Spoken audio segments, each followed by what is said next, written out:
I know the transfer deadline is creeping ever closer. Some big money moves already gone through today. Some even bigger ones could go through tonight. So we thought it might be fun just to get together, have a little chat, try and separate truth from fiction. We've got reporters in England, in France, in Italy and in Germany. And we've got the former England and Sunderland fullback Mickey Gray with us here in our beIN Sports headquarters here in Doha. And a man who's been through one or two of these transfer deadline day moves. I certainly have. A couple of occasions, yeah. It was exciting times for me because I knew I was on the move.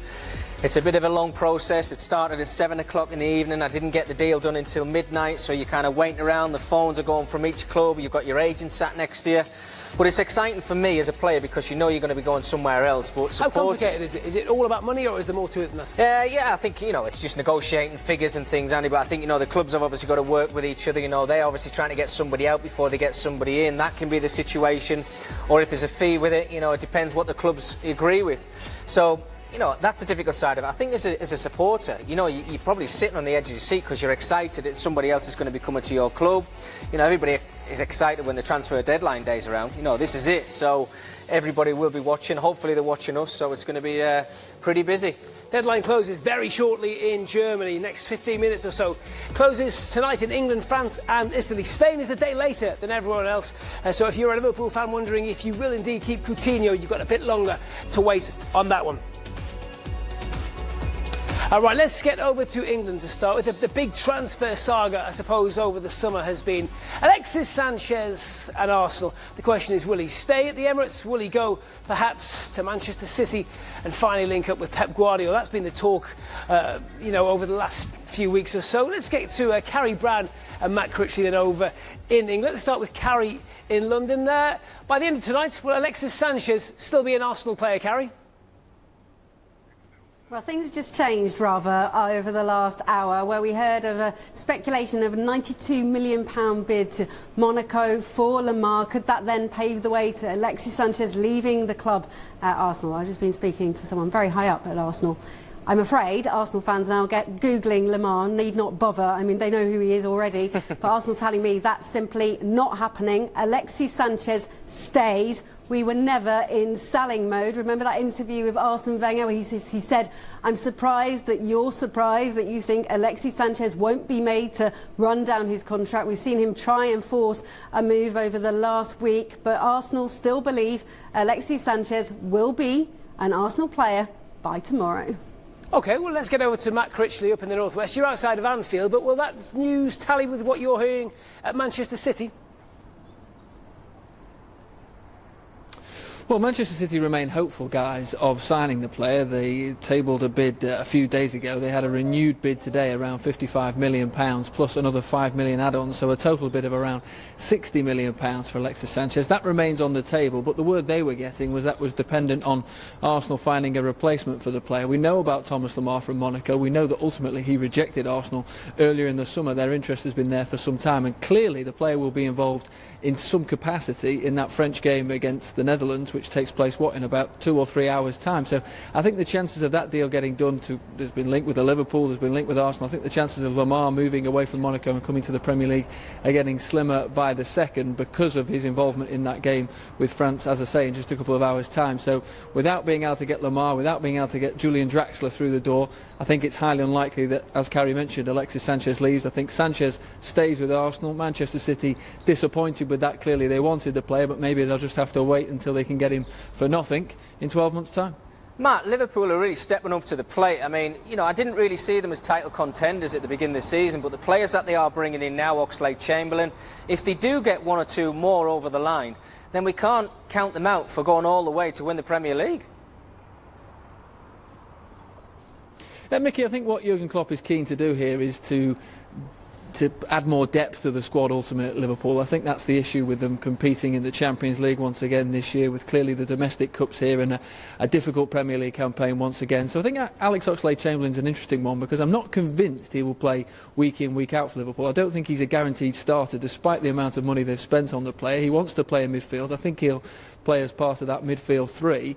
But will he start week in, week out? Will he displace the likes of Emre Can, who's been sensational, I think, so far this season? Jordan Henderson, who's the captain, the main bedrock of the team almost, and Gini Wijnaldum, who's probably the most likely to drop out if Oxlade-Chamberlain does come in. But again, when Wijnaldum started in particularly good vein, played well against Arsenal at the weekend, so he'll have a fight for his place here. Oxlade-Chamberlain, Mo Salah arrived as well. I think we have to say it's unlikely that Liverpool will do any more business today. They remain interested in Thomas Lemar. I've just explained that situation. They remain interested in Virgil van Dijk, but after the saga earlier in the summer, they can't push too hard with Van Dijk, and Southampton don't want to sell the player. So Liverpool were hopeful of a bit more business after Oxlade-Chamberlain last night. The mood and the message out of them this morning was that it's unlikely they'll do anything more here. So that will leave fans, I think, reasonably satisfied. But Liverpool's key weakness, and it's been identified for a couple of seasons now, is defensively. They needed reinforcements, particularly at centre-half. If either Dejan Lovren or Joel Matip get an injury, it's only Ragnar Klavan. That's all they have as a backup, and that still remains a concern, I think, for all Liverpool supporters. We've got some interesting news coming up about Thomas Lemar and a potential move to Liverpool coming up a little later, so hold your thoughts on that. I just wonder, Mick, are Arsenal being a bit stupid here? Are they trying to hold on to Sanchez at the risk of almost cutting off their nose to spite their face here? Well, it's interesting what Carrie says. Look, I think if you've got a player who let's be honest, he doesn't want to be at the club, so he's letting his contract run down. Now, if you've got a year left on your contract, then go out early on in the transfer window, bring in the players that you want, who want to come and play for Arsenal, and say to the player, OK, if we can get 55, 60 million pounds for it, we'll let you go. Manchester City have showed their interest. You know, they've put the bids in. I think they've put another bid in now for £55 million. If I'm the player, I'm saying to the manager, look, let me go. You bring in who you want to bring in. If they common get sense as well from a business point of view. You Absolutely. let Sanchez go, you lose 60 million. You sell him now and you bring in a Draxler, a Lemar, etc. Yeah. You're probably balancing the books, and you've got a player who you've got for 5 years in the future, not a player you lose for free next summer. It's incredible. I mean, Arsenal's been ran a little bit shabby for me at the moment, if I'm brutally honest with you.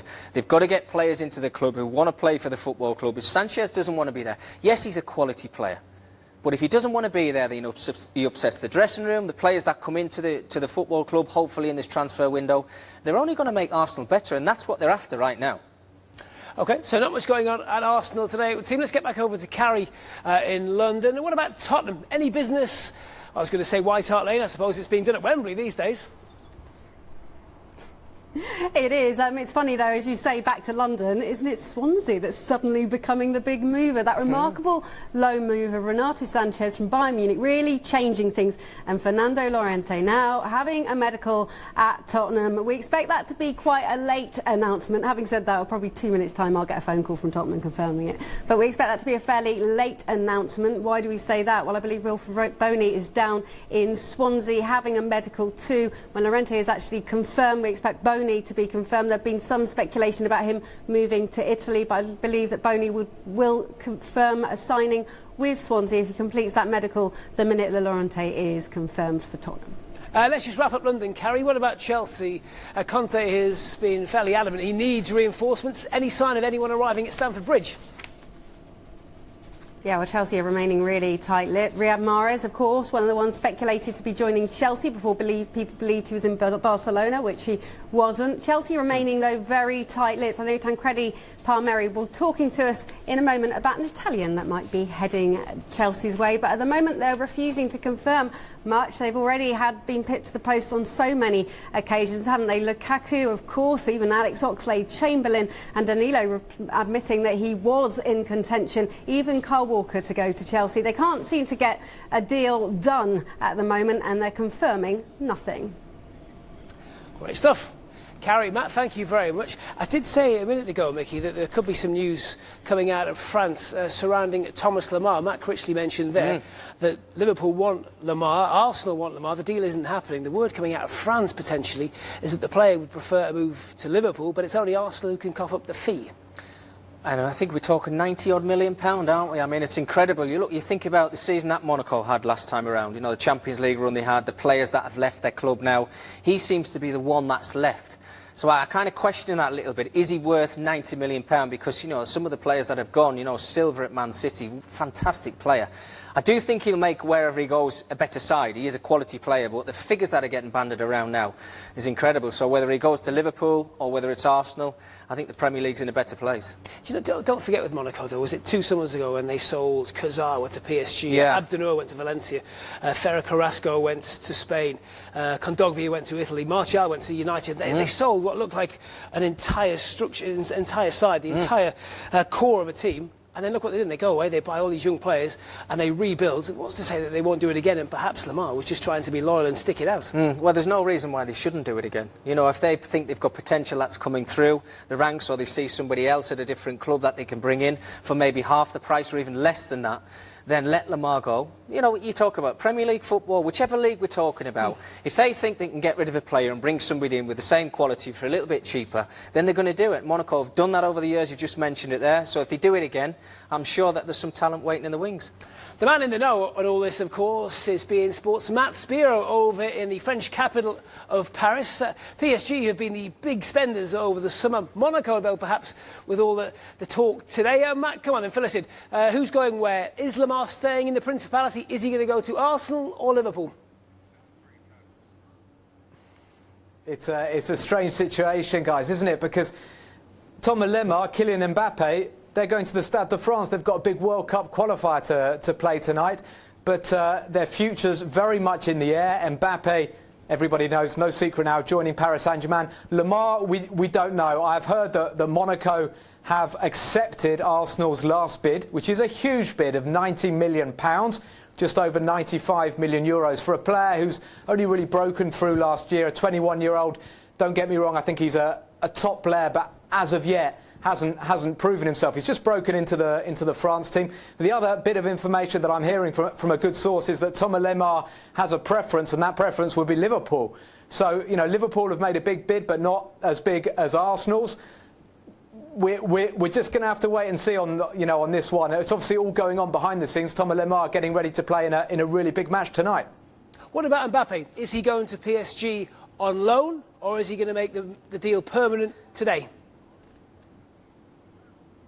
No, it's a loan deal. There were reports that PSG had ultimately agreed with Monaco to pay the money up front, 135 million euros up front with 45 million euros of bonuses. But it is what we thought initially. It's a loan deal with the option to buy on July the 1st next year. Now, what PSG want is to make sure the option is not a compulsory option, because if it is, they have to put it in their accounts for this year, and then they have to justify all this to UEFA how they could spend this amount. So they've tried to basically come to some sort of agreement whereby Monaco get the guarantees that PSG will buy him, but officially it's not a compulsory option. So there's going to be a clause in there, whether it's the clause that we thought before, that PSG will have to buy him if they don't get relegated.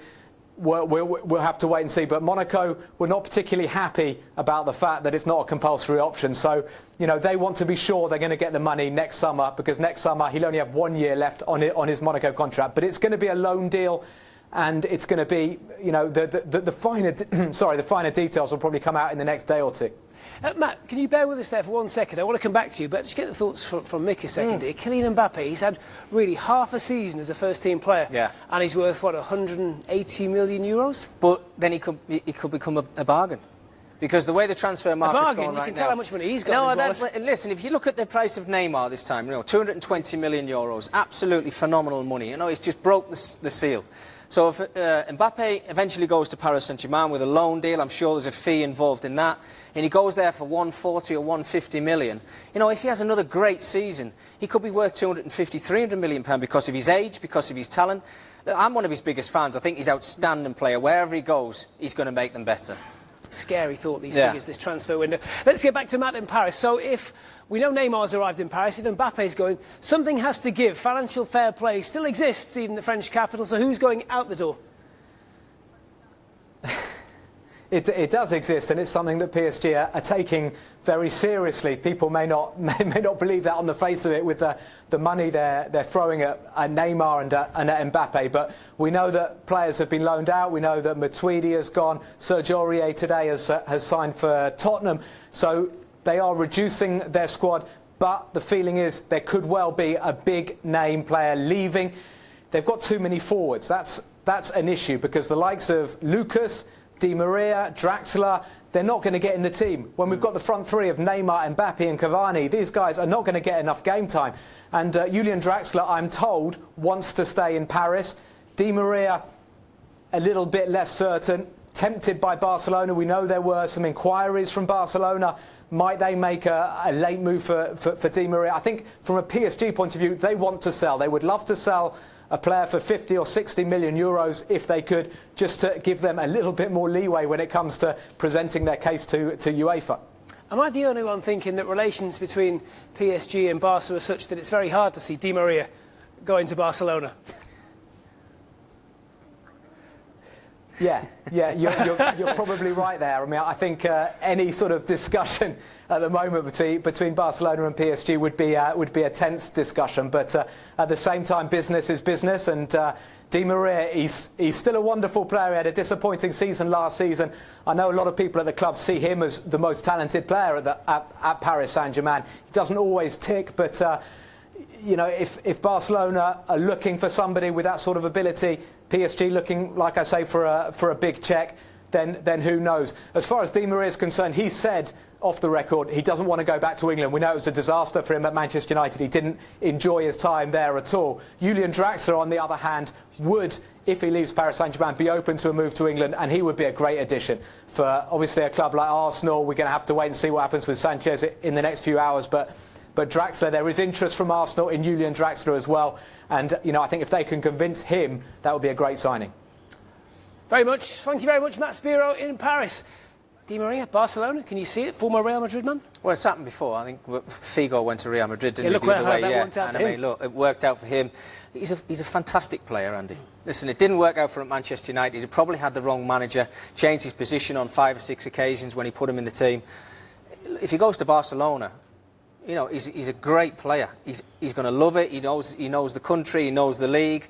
And does he make them better? I think Barcelona at the minute are probably looking for some more talent. Silly of me to say that, really, when you think about their forward line. But you know, he's a fantastic player, and he only make the squad better. What about the other one that Matt mentioned there, Julian Draxler? Potential move to Arsenal. He said the player would rather stay in Paris. Could you see him fitting into Arsene Wenger's side? Well, the thing is, look, I mean, we're talking about players who are going to fit into sides right now. And if something is going to happen with Sanchez, I think Arsenal have got to get players in before they let him go. Because if they don't do that, then their squad's going to be depleted anyway. Oxlade-Chamberlain's left, and I don't think their starting 11 is really strong enough to push them to try and get into the top 4. We probably thought that at the beginning of the season. But somebody like Draxler, you know, it bums on the edge of the seat, if you like. He will make them better. It must be a difficult time to be an Arsenal fan. Matt Spiro telling us there, Thomas Lemar doesn't really want to go to the Emirates. He prefers Liverpool. We've seen Ox make his way out to go to Chelsea to go to Liverpool, I beg your pardon, this week. It seems as if the Emirates isn't really a happy place. It's interesting to hear that, isn't it? You know, we're talking about a fantastic football club and players are turning it down.